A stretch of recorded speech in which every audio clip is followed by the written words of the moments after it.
Le saviez-vous, la Corée du Nord et du Sud sont toujours en état de guerre.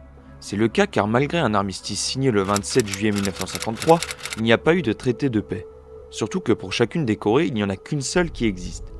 Actuellement, il y a un regain des tensions entre les deux Corées. Surtout que Pyongyang envisage des essais nucléaires. De plus, depuis le 9 septembre 2022, la Corée du Nord a adopté une nouvelle loi autorisant les frappes nucléaires préventives.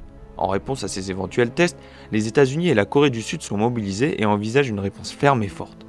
Ces tensions durent depuis plus d'un demi-siècle, et elles concernent un certain nombre d'influences extérieures. On retrouvait évidemment l'URSS, mais il reste toujours les États-Unis et la Chine. On comprend alors qu'un pays autrefois uni, qui chacun des partis réclame la souveraineté sur l'ensemble du territoire, part forcément d'un combat idéologique qui s'accompagne de chaque côté d'influence. Si au lendemain de la guerre mondiale, il y a un intérêt en Asie, c'est parce qu'en Europe les positions sont bloquées.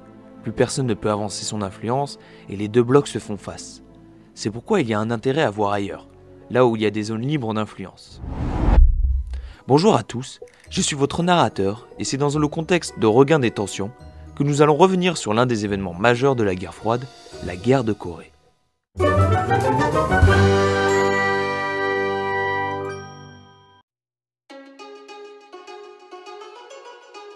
La Corée est annexée par le Japon en 1910 qui va gouverner sur le pays avec une grande violence.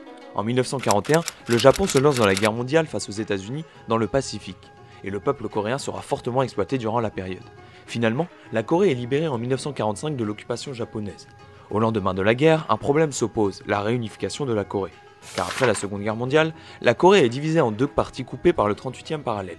La partie nord pour les soviétiques et le sud pour les États-Unis. Le plan à la base était de réunir le plus rapidement possible ces deux parties sous l'égide de l'ONU. Mais la situation ne débouche à rien et la Corée est toujours divisée. En 1949 sont proclamés au sud un gouvernement dirigé par Syngman Rhee et au nord un gouvernement communiste dirigé par Kim Il-sung. Comme nous l'avons vu, deux gouvernements sont proclamés. Rapidement, la République du Sud est reconnue par les États-Unis, la Grande-Bretagne et la Chine nationaliste à Taïwan. Car la Chine continentale est à ce moment-là dirigée par Mao Zedong qui réussit en 1949 à vaincre les nationalistes chinois dirigés par Chiang Kai-shek.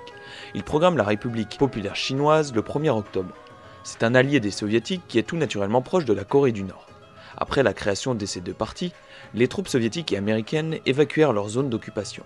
Voulant consolider son pouvoir et montrer qu'il est le seul capable de respecter la promesse de réunir la Corée, Kim Il-sung profite de l'évacuation de la Corée du Sud et lance l'attaque le 25 juillet 1950. Les forces sont pour la Corée du Nord de 136 000 hommes, 243 chars, 211 avions de combat et des pièces d'artillerie. Pour les Sud-Coréens, il y a à peu près 100 000 hommes, mais qui sont peu entraînés et qui ne possèdent aucun avion, char et véhicules blindés. Alors cette intervention, bien qu'à l'initiative de Kim Il-sung, ne s'est pas décidée toute seule. C'est lors de la rencontre avec Mao et Staline à Moscou, pour la signature du traité sino-soviétique, que Kim Il-sung les convainc. La Chine est tout de même peu impliquée dans cette décision, car elle ne valide pas totalement. Elle redoute une intervention américaine en Chine, alors que la Chine est actuellement en difficulté économique.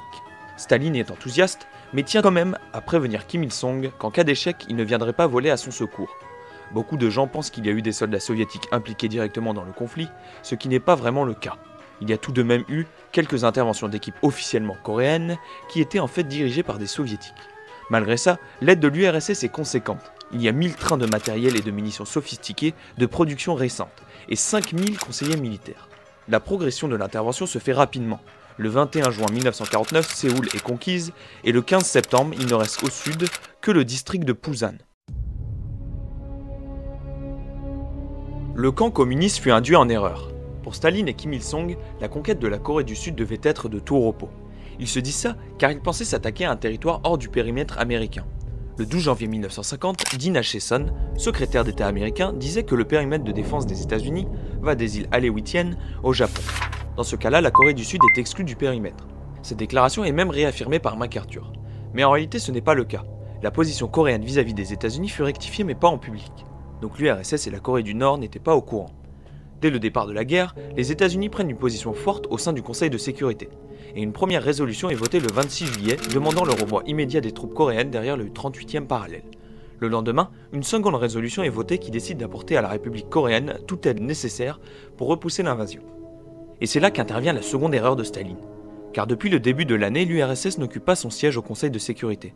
Ils font ça en protestation au fait que ce soit la Chine nationaliste qui siège au Conseil et pas la Chine de Mao. C'est une grave erreur car l'Union soviétique ne peut pas poser son veto face à l'intervention de l'ONU. C'est le général Douglas MacArthur qui est désigné général de la coalition de l'ONU, évidemment composé en majorité par des Américains. Le 15 septembre, c'est le début de l'intervention. Les forces débarquent à Incheon et prennent l'armée nord-coréenne par derrière, ce qui retourne totalement la situation. Le 30 septembre, les troupes sud-coréennes traversent le 38e parallèle. À ce moment-là se posent 3 questions aux États-Unis. La première de revenir au statu quo avant la guerre, le deuxième est de punir cette intervention en récupérant une petite partie de la Corée du Nord au profit du Sud, et une troisième qui consiste à réunir totalement la Corée sous l'égide de la République du Sud. C'est la troisième solution qu'ils vont sélectionner, et le 7 novembre, la coalition de l'ONU dépasse aussi le 38e parallèle. Se rapprochant de plus en plus de la Chine, celle-ci ne peut accepter de voir les États-Unis se rapprocher de cette manière à sa frontière. La décision d'une intervention fut confirmée par Mao le 2 octobre, l'URSS devait même assurer une couverture aérienne de l'opération, mais va finalement rejeter cette décision le 9 octobre car Staline est méfiant, surtout que les Américains ont traversé le 38e parallèle 2 jours avant. Les attaques chinoises débutent le 26 octobre, mais la grande offensive est lancée le 26 novembre 1950 où 850 000 hommes se lancent dans cette guerre. La contre-offensive chinoise est un succès et Pyongyang est récupéré le 4 décembre et ils atteignent le 38e parallèle en décembre. Ce rattrapage est perçu par les Américains comme un désastre. Mais de la même manière que les États-Unis, la Chine commet la même erreur et continue son offensive au-delà du 38e parallèle. Séoul est reprise le 15 janvier 1951, mais la Chine s'enlise dans la guerre et se retrouve dans la même situation que les États-Unis quelques mois avant. Le 14 mars, les troupes sud-coréennes reprirent Séoul et franchirent une nouvelle fois le 38e parallèle.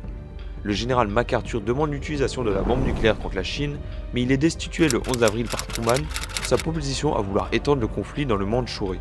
Il est remplacé par Matu Rigwé, qu'on surnomme la peste car il est accusé d'avoir utilisé d'importantes quantités d'armes chimiques. Finalement, le front se concentre autour du 38e parallèle et Jacob Malik, délégué soviétique, va proposer le 23 juin 1951 à l'ONU de lancer des négociations pour l'armistice. À partir du début de ces négociations, les combats vont perdre en intensité et finalement, l'armistice est signé le 27 juillet 1953. Le bilan est très lourd. On a un total d'environ 3 millions de morts pour 33 000 Américains, 147 000 soldats sud-coréens, 300 000 soldats nord-coréens, 200 000 soldats chinois et 2 millions de civils. De plus, personne n'est parvenu à unir la Corée.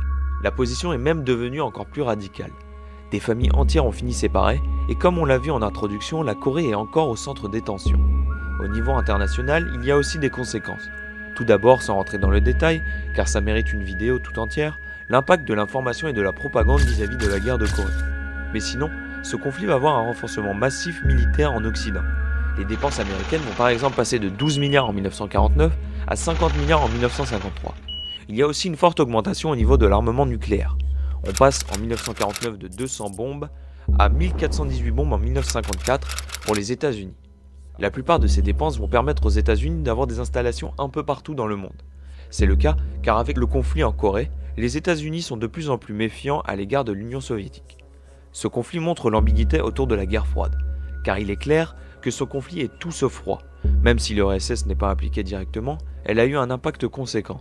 C'est pour ça qu'il n'est pas possible d'affirmer que la guerre est improbable. Pour nous, aujourd'hui, c'est évident, mais à cette époque, l'inquiétude battait son plein, surtout que la menace nucléaire planait sur le monde.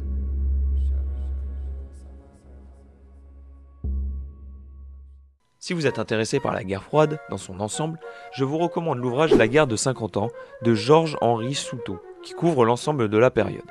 Merci de m'avoir écouté. Si la vidéo vous a plu, n'hésitez pas à vous abonner. On se retrouve dans une prochaine vidéo. À bientôt.